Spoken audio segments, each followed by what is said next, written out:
नमस्कार मित्रों, मैं एस्ट्रो वास्तु रिसर्चर हस्तरेखा रीडर से संजीव। आज हम केवल 6 मिनट में जानेंगे, केवल 7 वास्तु टिप्स से चेक करेंगे कि हमारा आग्नेय मुखी मकान संपन्नता दोष युक्त है या वास्तु दोष से युक्त।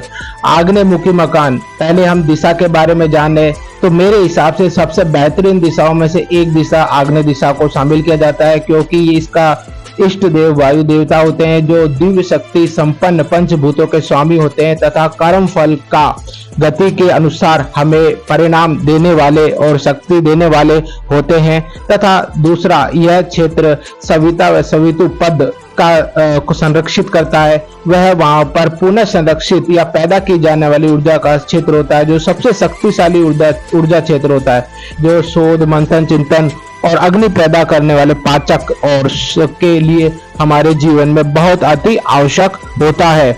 यदि हम उत्तम वास्तु में इसका निर्माण करवाएं आग्नेय कोणमुखी का, तो हमें आने वाले जीवन में अच्छे परिणाम देने की क्षमता रखता है। यदि हम इसका वास्तु सम्मत निर्माण नहीं कराते तो जातक को अग्नि पीड़ा होती है, जो उसके शरीर में गर्मी के रूप में या शरीर में जल सूखने के रूप में या शरीर में पानी की कमी के रूप में या उसके जीवन में अल्प पुत्रता के रूप में देखी जा सकती है। अब हम दक्षिण पूर्व अर्थात आग्नेय मुखी मकान के बारे में 7 बिंदुओं के अंतर्गत चर्चा करेंगे। सबसे पहला बिंदु दिशा परिवर्तन, जिसे डायरेक्शन वेरिएशन भी कहते हैं। यदि हम कंपास से देखने पर यह स्पष्ट पाते हैं कि उसकी दिशा पूर्व या दक्षिण के स्थान पर दक्षिण पश्चिम अर्थात आग्नेय मुखी हो जाती है, तो यह मान के चलिए कि आपका मकान आग्नेय मुखी है।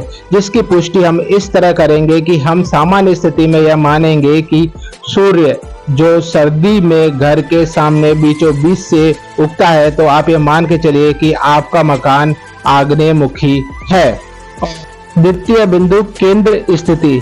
जातक के मकान की लंबाई चौड़ाई के आधार पर हम पद यूनिट का निर्धारण करते हैं, और मेरे द्वारा जो चित्र में आपको दर्शाया गया है उस रेडियस अर्थात गोले में नाली, भूमिगत निर्माण या वास्तु निर्माण संरचना, पाइपिंग, टैंक या सीवरेज टैंक नहीं होना चाहिए। यह स्वच्छ खुला होना चाहिए, जो घर और घर के सदस्यों को अपने अच्छे कर्मों के फल की प्राप्ति में किसी भी तरह की बाधा उत्पन्न नहीं करता है, अर्थात हमें कर्मों के श्रेष्ठ फल परिणाम करने की क्षमता रखता है।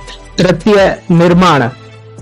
आग्नेय मुखी मकान में निर्माण करते समय हमें यह ध्यान रखना चाहिए कि उत्तर, ईशान और पूर्व का क्षेत्र हल्का नीचा जल स्रोत गार्डन युक्त होना चाहिए वह, तथा दक्षिण नैऋत्य और पश्चिम का हिस्सा ऊंचा भारी बड़े कमरों युक्त होना चाहिए तथा खुला नहीं होना चाहिए।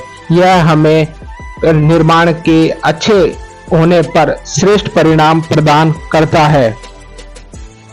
चतुर्थ, वर्षा जल या अन्य जल बहाव।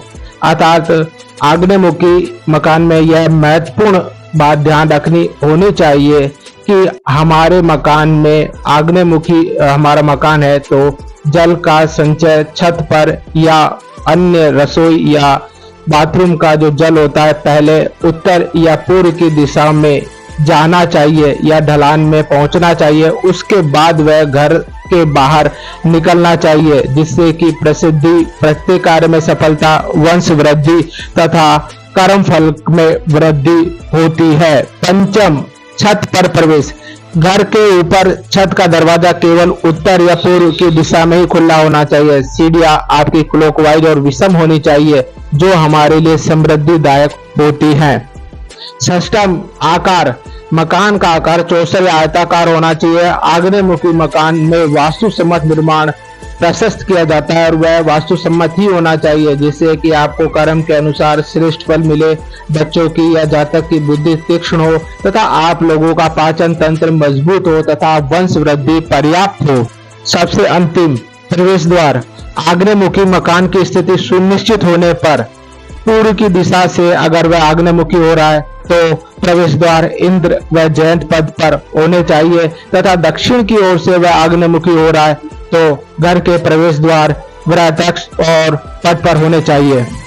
यहाँ संपूर्ण प्रक्रिया में मैंने आपको जो नक्शा भेजा है या मैंने आपको जो ड्राइंग भेजी है, आप इसे निकलवाकर आप वास्तुशास्त्री को इसे दिखा सकते हैं और इस अनुसार नक्शे को प्रशस्त करवा सकते हैं।